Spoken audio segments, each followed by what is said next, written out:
ये गलती भूल कर भी मत करना। अगर आप अपने किसी संबंधी जो शरीर से संबंधी रहे और वो अब इस दुनिया में नहीं है, आप उनको याद करके बहुत रोते हैं। उनको बार-बार बुलाते हैं कि आ जाएँ, आप क्यों छोड़ गए, मुझे क्यों छोड़ गए, मेरे को क्यों अकेला कर गए? ऐसा क्यों नहीं करना चाहिए, बड़े सूक्ष्म विषय में समझते हैं। जो भी आत्मा शरीर रूप में आपके घर पर आई, उसके पहले बहुत जन्म हुए हैं। अब आपने अपने आप को पहचाना नहीं। आपको ये नहीं पता कि आप यहाँ कितने समय और रहेंगे। आपको इस बात का बोध नहीं है कि आप यहाँ पर कितने समय और रहेंगे। मृत्यु किसकी होती है? शरीर की होती है। जब शरीर मरता है यानी कि मौत जैसा आत्मा के लिए कुछ है ही नहीं। क्योंकि मरने की बात आई, शरीर यानी कि जो कार थी अब वो उस कंडीशन में नहीं थी कि वो चल पाए। यानी कि कार का डेवलपमेंट का टाइम आ गया था, कार को स्विच करने का समय आ गया था। तो जब किसी ओनर को ये पता पड़ता है, संदेश मिलता है कि कार को स्विच करना है, हमें नई कार में जाना है क्योंकि हम ड्राइवर हैं, अब हमें नई ड्यूटी असाइन हो रही है। उस समय जब नई कार में जाने का समय हो चुका है, उस समय जब हम पुरानी कार को देख करके रोते रहे, तो एक तो हमने समय बर्बाद किया, और नई कार जब हम चला रहे हैं और जिससे हमारे संबंध थे, वो हमें बार-बार पीछे खींचने की कोशिश करने की, आजा, आजा, पुरानी कार में ही आजा, या फिर हम या तुझे दूसरी कार दे देंगे, तू यहीं आ जा। तो आपको नहीं पता कि वो आप जिस जगह कंडीशन में वो हैं, उससे बेटर कंडीशन में गए हैं, अपने समय की यात्रा पूरी करके। क्योंकि आत्मा की यात्रा निरंतर चलती रहती है, जब तक वो अपने मोक्ष को प्राप्त ना हो जाए। मोक्ष उसका ही स्वरूप है। जब भी हम किसी आत्मा को बहुत याद करते हैं और बुलाते हैं, और आपका भी ठिकाना नहीं है, क्योंकि आप भी एक सरकारी ऑफिसर हैं, आपको भी सरकार के द्वारा दिया गया घर, गाड़ी कभी भी खाली करना है, और जिस जगह आपका ट्रांसफ़र होगा आपको जाना पड़ेगा। तो जब आपका ठिकाना नहीं है कि आप कितने सेकंड यहाँ रहेंगे, तो आप उस जीव को, जो आराध्य का अंश है, उसे वापस क्यों बुलाना चाह रहे हैं? क्यों उसको रो रहे हैं? आपको तो अगर उसका ये स्वार्थ हुआ कि मुझे अकेला छोड़ गए, मुझे परेशानी हो रही है, ये इस जीव के लिए बहुत बड़ा स्वार्थ हुआ। आपके अंदर से विचार आना चाहिए कि आप जहाँ हैं खुश रहें। आपको हर वक्त उनके लिए दुआ करनी चाहिए कि आराध्य ये कृपा करें कि उनको उनका सानिध्य मिले, आराध्य का कृपा मिले। आपको जो भी हो सके उनके लिए प्रार्थना करनी चाहिए। हर वक्त प्रार्थना करो कि वो जीव वहाँ है, खुश रहे। इतना ही करो, वापस आने की मत करो। शरीर छोड़ते ही आपका संबंध खत्म हो चुका है उससे। अब उसकी नई यात्रा शुरू हो चुकी है। उससे पहले उसकी कोई यात्रा खत्म करके किसी के यहाँ उसका शरीर मरा तो आपके यहाँ आया था। शरीर मिलना कर्मों का चक्र होता है। सपोज आपने किसी को दुख दिया था और उसको आपको दुख देना है, तो आएगा और उतने समय में ऐसे जाएगा कि आपको दुख हो जाए। अगर उसको आपको दुख नहीं देना था, तो आसपास से ऐसे शब्द आपको सुनने को मिलेंगे जिससे आपको दिलासा मिले और आप दुखी ज़्यादा ना हो। अगर आत्मा ने शरीर छोड़ा है और आपको लगता है कि आप उसको खाना अर्पण करोगे तो खाना खा लेंगे, तो खाना तो वो नहीं खाएगा। खाना खाने के लिए उसको उस वक्त उसका शरीर होना चाहिए। तो अगर आप खाना निकाल के रख रहे हैं और कह रहे हैं कि खा लें, ये सब बेकार की बात है। ना उस पर कपड़ा जाएगा, क्योंकि कपड़ा ओढ़ने के लिए उस पर शरीर होना चाहिए। उस पर शरीर नहीं होगा उस वक्त कि वो आपका कपड़ा कोई ले जाकर उसे दे दे। ये सब बेकार की बात है। ये आपको यहाँ फंसाने की बात है। सार इतना सा है कि शरीर के मरने के बाद आप कुछ नहीं कर सकते। मरने से पहले पहले आपने जो कर लिया है वही मरने के बाद होगा। मरने से पहले आपकी जो चेतना हो गई है वही अंतिम समय के बाद भी होगा। अगर मरने से पहले आपने अपने परिवार में ये याद दिला दिया कि हम सब इस दुनिया में आए हैं, अगर हम माता पिता सबसे पहले ये चीज़ याद दिलाओ कि हम सब इस दुनिया में आए हैं, मृत्यु कभी भी आनी हो, मृत्यु दुख की बात नहीं है। मृत्यु सिर्फ इतना सा है कि हमें शरीर छोड़ के दूसरे शरीर में जाना है। इस शरीर में प्रकाशित कर रहा है, कभी दूसरे शरीर में प्रकाशित करेगा। मोक्ष हमारा स्वरूप है, उसके लिए हमें कुछ करने की ज़रूरत नहीं है, पर अपने आप को आराध्य के स्वरूप में जीने की ज़रूरत है। जब भी कोई शरीर छोड़ के गया और बिकल रहे हैं, रो रहे हैं, परेशान हो रहे हैं, इतनी अज्ञानता में कि आपको खुद नहीं पता कि वो कहाँ गया है, क्या हुआ है, किधर जा रहा है। तो रोने की वजह, रोने की जो फीलिंग है वो पेन की है। भावनाएं, विचार बड़ी जल्दी पहुंच जाते हैं। आप अपने गुरु को, इष्ट को याद करो, उनके विचार आप तक पहुंच जाते हैं, आपके उन तक पहुंच जाते हैं। तो भावना, विचार तो पहुंच सकते हैं। तो जब हम बहुत नकारात्मक विचार दे रहे हैं तो बहुत बुरा है उस आत्मा के लिए। अक्सर जैसी आत्मा ने शरीर छोड़ा तो कुछ समय वो ये अनुभव ही नहीं कर पाती है कि मैं शरीर हूँ या मैं मर चुका हूँ, ये मैं हूँ, क्योंकि वो अपने आप को वैसा ही देखती है जैसा वो मरने से पहले थी। थोड़े समय जैसे तुरंत उसकी अंतिम क्रियाएं शुरू होती हैं तो शरीर को बांधते हैं, उसके मुंह में रुई ठूसते हैं, उसको फूल डालते, सब रोने शुरू करते हैं। तो उसे कि रियलाइजेशन होता है, अच्छा फाइनली ये शरीर टपक चुका है, अब हमारा समय हो गया है। उसे तब रियलाइजेशन शुरू होता है। तो थोड़े समय वो रहता है तो सपनों में आता है, बताने की कोशिश करता है कि मैं हूँ, यहाँ हूँ। अगर सपनों में आ रहा है तो मतलब आसपास है वो, उसकी सोल अभी गई नहीं है, उसे दूसरा जन्म मिला नहीं है। ये शरीर तुरंत छोड़ने के बाद की बात है।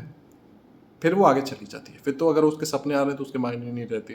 फिर तो आप याद कर रहे हैं, फिर कोई अलग भी उनके शरीर के रूप में कोई भी आ सकता है। कभी भी उनको ये मत मानो कि वो वहीं आए हैं, ऐसा नहीं हो सकता।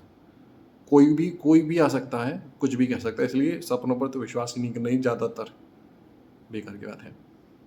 पर मेन बात यह है कि ज़्यादातर आत्मा को पता नहीं पड़ता कि उसका शरीर छूट चुका है।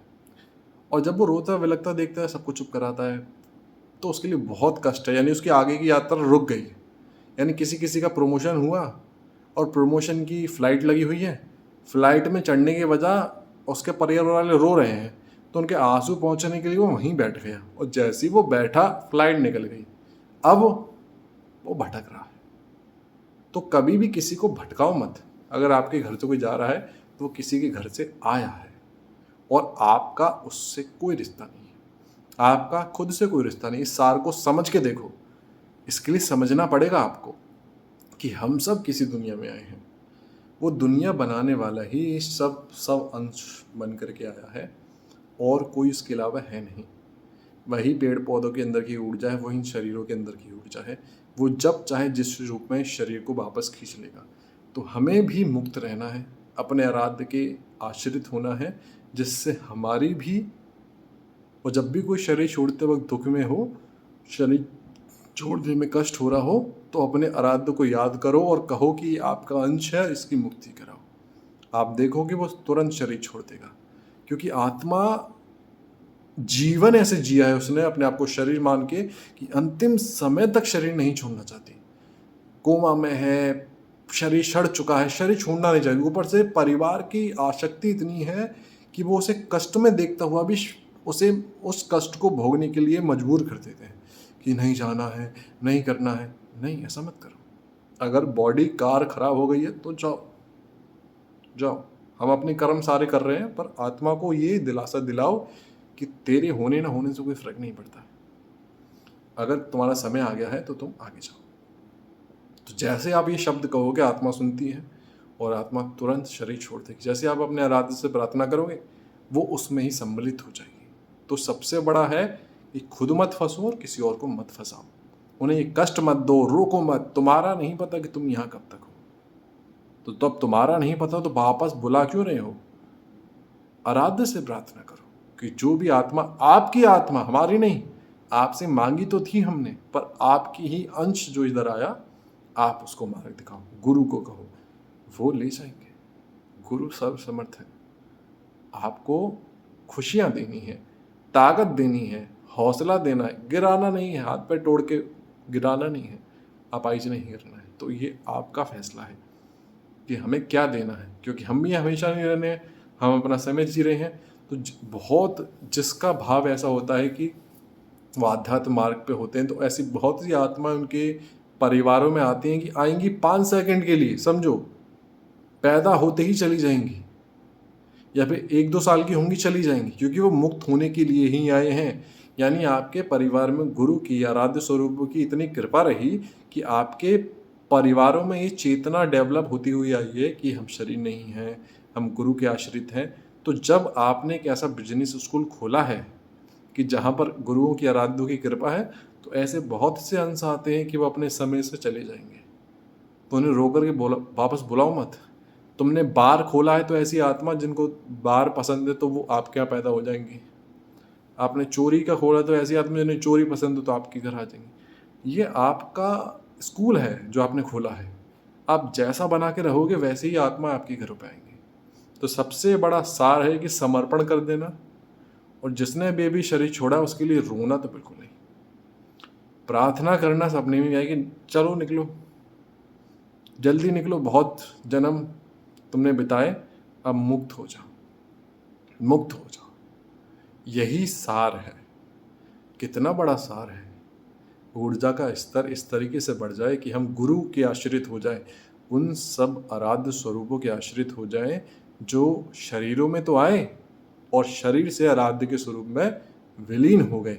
उन सबसे प्रार्थना करें कि हे आराध्य के स्वरूपों, संतों, रसिकों, प्रेमियों, सभी आराध्य के स्वरूपों जो इस सृष्टि में आए आराध्य के अंश स्वरूप में और आराध्य में विलीन हो गए, कृपा करें, हम सबको मार्ग दिखाएं, हम सब आपके चरण धूल कृपा से ऐसे चल पाए कि आराध्य में विलीन हो जाए। आपके ये शब्द आप जितना झुकोगे, जितना अपने आप को सूक्ष्म मानोगे, तो जितने भी आराध्य के अंश हैं, जिस पृथ्वी पर आपका इस शरीर का जन्म हुआ, वो उसकी जो रज है, उसकी जो मिट्टी है, जो जो पेड़ पौधे हैं, ये सब चमत्कार ही तो है। ये स्वयं आराध्य का स्वरूप है, ये स्वयं जगत जननी का स्वरूप है। माता जो प्रकृति है वो स्वयं ये बनी हुई है। तो जब आप पूरी प्रकृति के सामने झुकते हो और आपको कहीं जाने की जरूरत नहीं है, उन गुरुओं के सामने झुकते हो, तो ये शरीर जो हड्डी मांस का बना है कुछ नहीं है। सबसे पहला ये जो शरीर बना है इसका ध्यान रखना, फिर इस शरीर के जो संबंधी हैं जो आपको मिले हैं जन्म से उनका ध्यान रखना, उसके बाद जो आपके आसपास का संसार है उसमें जितना आपसे सेवा बने उतना करना, और हर सेकंड अपने आराध्य स्वरूप में जीना, ये आपका कर्तव्य होना चाहिए। अपने प्रेमी, अपने इष्ट के प्रेम में जीना और कर्तव्य कर्म करते रहना, ये ही जीवन आपका अंतिम जन्म है। अगर आपके कानों में शब्द पड़ रहे हैं, मुक्त हो जाओ, कसम खा लो कि मरेंगे नहीं, मृत्यु नहीं आने देंगे जब तक ये जान नहीं लेंगे कि हम कौन है। समर्पण कर दिया कि हम आराध्य के अंश, हम ना ही किसी के पति, बच्चे, भाई, बहन, ना स्त्री, ना पुरुष, ना हम कामी, ना लोभी, ना हम वासना, ना कोई एडिक्शन, हम कुछ नहीं है। इस शांति को महसूस करके देखो, हम कुछ नहीं है।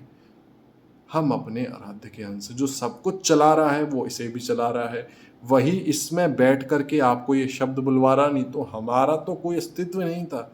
हम तो ऐसे भागते थे जैसे बिल्ली को देख के चूहा भागता है।